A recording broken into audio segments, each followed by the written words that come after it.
Development of the MX missile with its survivable basing mode will reduce ICBM vulnerability and maintain a strong, credible triad. The MX has been under advanced development for several years. A three-stage missile, MX will be 70 feet long, 92 inches in diameter, and weigh about 190,000 pounds. MX is the largest new missile permitted under the SALT II agreement, and its 10 warheads and 7,940-pound payload are the maximum allowed under that treaty. The first stage motor will contain a high-energy solid propellant already tested in static firings, along with the new steerable single nozzle concept. The second stage will use a new high-energy solid propellant with another new development, an extendable nozzle exit cone. This nozzle extends at altitude, allowing greater expansion of the exhaust gases, thus increasing performance. The third stage motor also will use an extendable nozzle and a new solid propellant of even higher energy than the lower stages. A liquid propellant fourth stage will provide the maneuvering ability and precision to dispense the 10 warheads to individual targets. The guidance system based on the advanced inertial reference sphere concept has been developed and tested. This system, along with the new computer, will provide MX the flexibility necessary for a ground mobile system. The reentry system will house warheads of the same or better quality than the reentry vehicle previously developed for Minuteman III. The first flight test of the MX missile is scheduled for 1983 from Vandenberg Air Force Base, California, with the first 10 missiles operational in mid-1986. The MX basing mode is a multiple protective shelter system.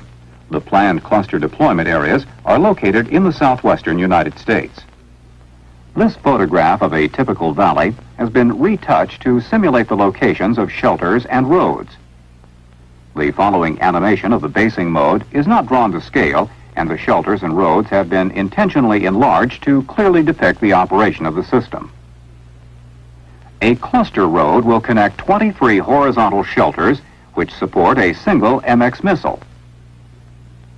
A specially designed transporter will move the missile in its launcher on unpaved roads between shelters. A 2.5-acre area around each shelter, roughly the same size as currently surrounding each Minuteman silo, will be fenced for security reasons. All other areas will continue to be open to the public. The MX system is currently planned for 200 missiles and 4,600 shelters. The MX shelters and support areas will require about 25 square nautical miles of land to be removed from public use. Other activities, such as mining and ranching, will be permitted in the areas between the shelters. Private aircraft will be permitted to fly over them in accordance with FAA flight rules. Each of the valleys that appears usable based on geological considerations will accommodate several clusters. Adjacent complexes will be interconnected by service roads unable to support the weight of the transporter. Thus, a single MX missile will be constantly associated with a cluster of 23 protective shelters. Several factors contribute to the survivability of the system. Each shelter will be about a mile from any other, so that one enemy warhead could not eliminate more than one shelter. The transporter vehicle carrying the missile and launcher would periodically move on unpaved roads from shelter to shelter. At one of the 23 shelters, the missile and its launcher would be installed. A mass simulator with identical weight and other properties would then replace the missile and launcher in the transporter. These simulators would have been installed in each shelter at the time of construction. At each remaining shelter, installation procedures using the mass simulators would be carried out so that Soviet surveillance systems would not know which shelter actually contains the missile. Additionally, electromagnetic and other emissions would be simulated in each empty shelter and in the transporter. Normally, the MX missile would change shelters within its cluster only after a routine maintenance cycle, perhaps a few times per year. If compromise of missile location is suspected, the system could operate in two additional ways to maintain its survivability. First, all missiles could be relocated to other shelters in several hours. Such a reposturing would ensure that all missile locations remain undetected. Secondly, the transporter with its missile and launcher could be placed in constant motion. Upon tactical warning of attack, the missile and launcher would be deployed into the nearest shelter. Through a combination of concealment and mobility, the security of the MX system can be maintained. As a result, the Soviets must target all 4,600 shelters to destroy a significant number of MX missiles, which in itself should deter such an attack. Should the National Command authorities require MX to retaliate, the shelter door would open, the launcher would emerge, erect, and eject the missile. The first stage would ignite, and MX would be on its way to its assigned targets.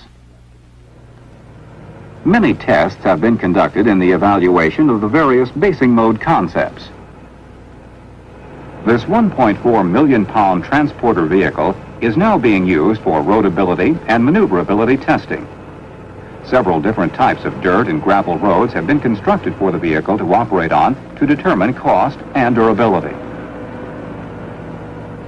Scale models of horizontal shelters were constructed and subjected to high explosive blasts, simulating nuclear environments to gather design data.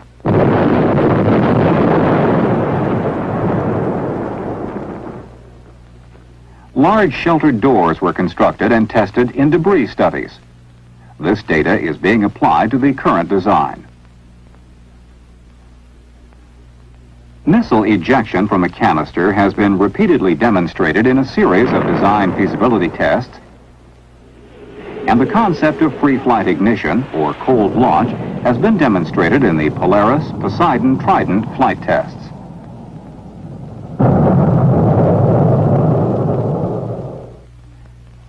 The MX system has been conceived to maximize SALT verification. The design enables Soviet surveillance systems to determine how many missile launchers have been assembled and deployed. First, at the designated assembly area, all missile and launcher components would be received from their manufacturers. Assembly would occur in facilities with openable roofs to expedite observation for SALT verification. Only one missile would be assembled at a time, with the process taking about a week. The assembled missile in its launcher would be transferred to the deployment area using a special transport vehicle on a designated transportation network. Each shelter cluster would be accessible only through a major verification barrier. The special transport vehicle would deposit the missile in its launcher at the cluster maintenance facility. After the special transport vehicle leaves, the barrier would be reinstalled, ensuring that a second missile could not be introduced into that cluster. The missile in its launcher would be loaded into the transporter in the cluster, the only place this unit will exist in operational form. This combined unit would now visit each of the 23 shelters, with the missile and launcher being installed inside one of them and its place in the transporter taken by the simulator. This entire assembly process would be repeated for each shelter cluster and would be reversed should removal of any missile be required. Emplacement of an MX missile and launcher for each set of shelters would complete deployment for that valley. As another verification feature, each shelter would be fitted with ports, which could be removed for inspection. This would allow Soviet surveillance systems to verify the number of deployed missiles. The transporter itself is another aid to SALT verification. Just slightly smaller than this earlier version, at a loaded weight of up to 1.25 million pounds and a length of 180 feet, the transporter will be too heavy and too cumbersome to travel off-road or on other than the specially constructed roads.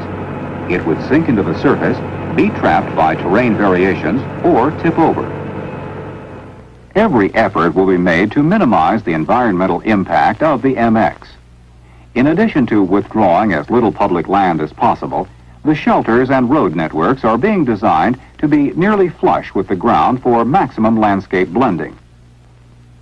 It should be remembered that a typical valley with shelters and roads drawn in to actual scale would look like this photo rather than as depicted for clarity in the animation. The required environmental impact studies are underway. 2 have been completed and 2 more are in process, one for selection of a deployment area and the other for a production decision in 1983. There may also be supplemental environmental impact statements. MX will be as energy self-sufficient as possible. Each shelter may require approximately 20 kilowatts of power. To generate the power required, the use of solar or other renewable energy systems, such as geothermal plants and windmills, will be investigated to reduce the need for commercial power. The overall cost of the MX system during its 10-year acquisition period is about $33 billion in 1980 constant dollars. Its operating costs are $440 million per year in 1980 dollars. As a comparison, our Minuteman system cost $40 billion in comparable dollars, and its operation averages about $340 million in 1980 dollars. Our B-52 program cost $54 billion in 1980 dollars, and Trident will cost $39 billion. Since both are manned systems and more labor-intensive, the operating cost of these systems runs about 3 times the cost of MX. MX has been sized within the constraints of SALT II and to a level necessary to maintain the deterrent posture of our strategic triad. With SLBM forces at near parity and the U.S. bomber forces with an advantage in cruise missiles, it is important that the MX role be one of assuring a balance with the Soviet ICBM forces. The MX operational force, as currently planned, presents any adversary with a choice of unacceptable options. If the Soviets choose to attack our triad, excluding the 4,600 MX shelters, they can expect an unacceptable response from 200 MX missiles with 2,000 warheads. Or if they choose to attack the entire triad, including MX, they would expend almost all of their ICBM resources, leaving the U.S. with almost half of the MX warheads. In either case, any aggressor is deterred from an initial attack if the outcome is guaranteed to place him at a disadvantage. In addition to preserving our deterrent posture without adding more ICBMs to our inventory, MX will provide a new strategic capability to keep pace with possible Soviet force buildups by adding additional shelters instead of missiles. Moreover, the MX system provides the flexibility to deter a high Soviet warhead buildup. We could counter such a Soviet buildup by increasing our shelters in pace with their warheads, or, in the extreme case, by adding a ballistic missile defense to MX if the Soviet actions warranted withdrawal from the existing anti-ballistic missile treaty. In this regard, we plan to construct the basic 4,600 shelters in such a way that an additional 2,000 shelters could be added within the original shelter deployment area. Furthermore, the Air Force and Army are working together to ensure that MX is designed to be compatible with the Army's low-altitude ballistic missile defense system. DoD planners believe such a Soviet force expansion against our shelters would not be attractive to the Soviet Union. In fact, the Department of Defense believes that the MX will provide the foundation to ultimately reduce the number of strategic arms in future arms control agreements. By decoupling force survivability from force size, we have the flexibility to adjust the number of shelters in the face of an expanding threat without increasing the number of missiles. Conversely, we could remove some number of missiles as part of a future arms control agreement while maintaining a constant number of shelters. This is a unique and extremely desirable feature of the MX basing mode. It provides a powerful incentive to the Soviets to seek stability rather than additional firepower. In summary, MX is vitally necessary to the future security of the United States. It sustains our strategic triad and, most importantly, sets the climate for mutual nuclear arms reductions for future arms control agreements. MX ensures our ICBM survivability into the 21st century. For 20 years, the strategic deterrent power of the United States has rested on a three-pronged arsenal of intercontinental ballistic missiles, submarine-launched ballistic missiles, and our heavy bomber force, commonly called the Triad. Throughout the lifetime of this strategic deterrent power, the Department of Defense has modernized the three elements to maintain their credibility. We have thus continually overcome the Soviets' attempts to thwart the effectiveness of this Triad. For example, the range of our submarine-launched ballistic missiles, SLBMs, has been increased from the 1,500-mile Polaris to the 2,500-mile Poseidon, and now to the 4,000 nautical mile Trident I, currently being deployed in the fleet. Thus, the Trident missiles can be launched at a greater distance from the target, so that the Trident has 10 times as much ocean area in which to hide from Soviet detection. Similarly, when the Soviets perfected their high-altitude interception techniques against our B-52 bombers, our tactics were changed to low-level penetration of Soviet defenses. With new techniques and equipment, our bombers could penetrate under the Soviet radars and anti-aircraft missiles. When the Soviets developed look-down and shoot-down interception techniques, we developed and tested the cruise missile. Our B-52s will present the Soviet Union a mixed force of bombers and terrain-hugging cruise missiles. This mixed force would require the Soviet deployment of thousands of defensive systems instead of just hundreds. The third leg of our strategic nuclear triad is our land-based intercontinental ballistic missiles. Since the early 1960s, our Titan II and Minuteman ICBMs, buried in hardened vertical silos, have been the cornerstone of the triad. Their alert rate is high. They can be launched almost instantaneously and under positive command and control procedures. ICBMs are also highly reliable, reducing maintenance and operating costs. Most importantly, maintaining this ICBM force ensures that the Soviets cannot concentrate solely on defeating the other two legs of the triad. Today, this ICBM force consists of 54 Titan II missiles, a single warhead heavyweight ICBM, 450 Minuteman II single warhead ICBMs, and 550 Minuteman IIIs, a multiple, independently targeted re-entry vehicle system with 3 warheads. Both the Titan and Minuteman weapons have been modernized and hardened. However, despite these efforts, our ICBMs located in fixed silos are becoming vulnerable to the increasing accuracy and numbers of Soviet missiles. This is the most serious problem facing our strategic forces today. Our intelligence capabilities and verification techniques have determined that the newest Soviet ICBMs, which they are now deploying, have a guidance accuracy and warhead yield combination that seriously threatens the survivability of our current ICBM force. By the early to mid-1980s, the Soviet Union will have deployed enough warheads to destroy 90% of our ICBM force with a preemptive first strike. During this critical period, our missile-carrying submarines at sea are expected to remain undetectable and ride out a first strike and be available for a retaliatory launch. Future Soviet anti-submarine detection capabilities are unknown. Therefore, we cannot simply assume that our SLBM force will remain undetectable forever. Our alert force of B-52s, given adequate warning, can be launched and escape destruction. However, a Soviet SLBM barrage attack might overcome this force on the ground. Additionally, while we have the capability to launch our ICBMs under attack, this option, a hair-trigger situation, does not provide crisis stability. This tactic requires highly accurate and reliable assessment of the attack against us and assumes that our warning systems have not been destroyed.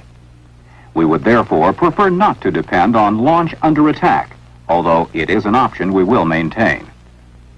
Thus, it is imperative we maintain a survivable ICBM force to ensure that if any other triad components become vulnerable in the future, overall strategic deterrence will not be seriously eroded while we correct the problem.